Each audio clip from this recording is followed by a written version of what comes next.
പ്രതിസന്ധികൾ ഒരുപാടുണ്ടായിരുന്നാലും എന്റെ മോളെ തളരാതെ നിന്നത് ഇവന്റെ കൈകളില.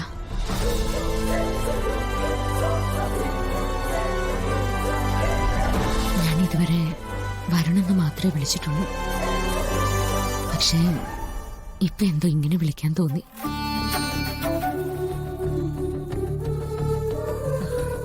ഏറ്റവും അടുത്ത ആളുകൾ തമ്മിൽ അങ്ങനെയൊക്കെയല്ലേ വേണ്ടത്. മേഡം എന്നെ എങ്ങനെ വിളിച്ചാലും കുഴപ്പമില്ല.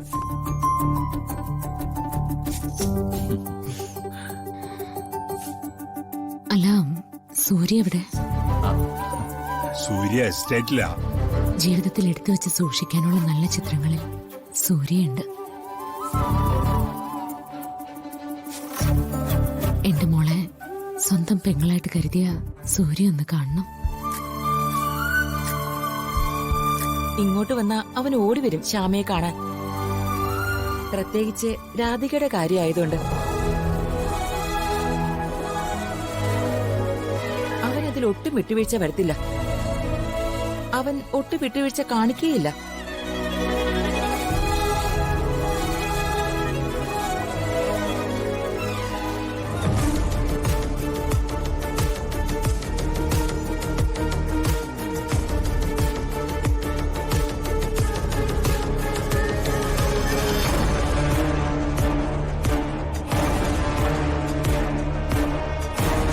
ശ്യാമയ്ക്ക് ആളുകളെ മനസ്സിലായോ?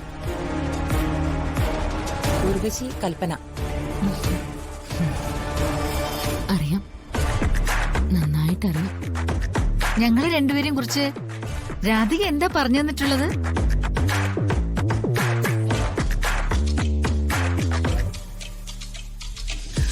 അല്ല, രാധികയ്ക്ക് ചില കാര്യങ്ങളിലൊക്കെ ഞങ്ങളെ കുറിച്ച് തെറ്റിദ്ധാരണകളുണ്ട്. മാഡത്തിനോട് എന്താ പറഞ്ഞു തന്നിരിക്കുന്നെന്ന് അറിയാനാ. ഞാനങ്ങനെ ആരെയും വിലയിരുത്താനില്ല. കുടുംബത്തിനകത്ത് ചില എതിർപ്പുകളൊക്കെ ഞാനും കണ്ട് ശീലിച്ചതാ. എന്നിട്ട് എന്താ സംഭവിക്കുക? കുറെ കാലം കഴിയുമ്പോൾ എല്ലാവർക്കും തിരുത്തേണ്ടി വരും. ആ ഒരു ബോധമുള്ളിലുണ്ടെങ്കിൽ ഏറ്റവും നേരത്തെ തന്നെ അത് തിരുത്തണം. മാഡത്തിന്റെ മോളെ ഞാൻ ഇനി എന്റെ സ്വന്തം മോളായിട്ടേ കാണൂ.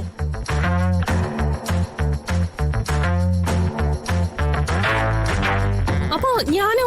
ആ, രാധിക ഇനി മുതല് എന്റെ സ്വന്തം അനിയത്തിയാ.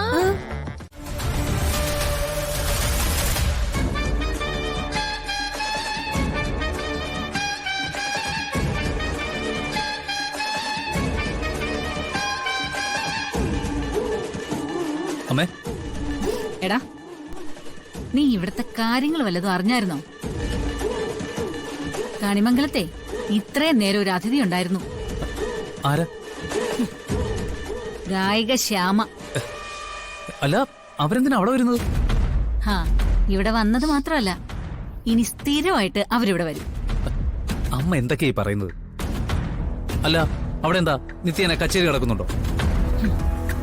നീ ഈ പറയുന്ന ശ്യാമയെ നേരിട്ട് കണ്ടിട്ടുണ്ടോ? ഇല്ല. ആ, എങ്കി ഒന്ന് കണ്ടു നോക്കണം. എടാ, നമ്മുടെ രാധികയില്ലേ, അവളുടെ അതേ രൂപ ശ്യാമയ്ക്ക്. ആ, അത് മുമ്പ് എപ്പോഴോ പറഞ്ഞു കേട്ടിട്ടുണ്ട്. ഇനി അതിന്റെ പേരിൽ വന്നതാണോ അവര്? അപ്പൊ പിന്നെ കൂടെ കുറെ സോഷ്യൽ മീഡിയ ക്യാമറകളും മറ്റും കാണുമല്ലോ. അതൊക്കെ ഈ സെലിബ്രിറ്റീസ് ആളാവാൻ വേണ്ടി ചെയ്യുന്നതാമേ. അല്ലെങ്കിൽ തന്നെ അവർക്ക് കണിമംഗലത്തിനോട് എന്ത് സ്നേഹമാണ്. ഒന്ന് മിണ്ടാതിരിക്കടാ.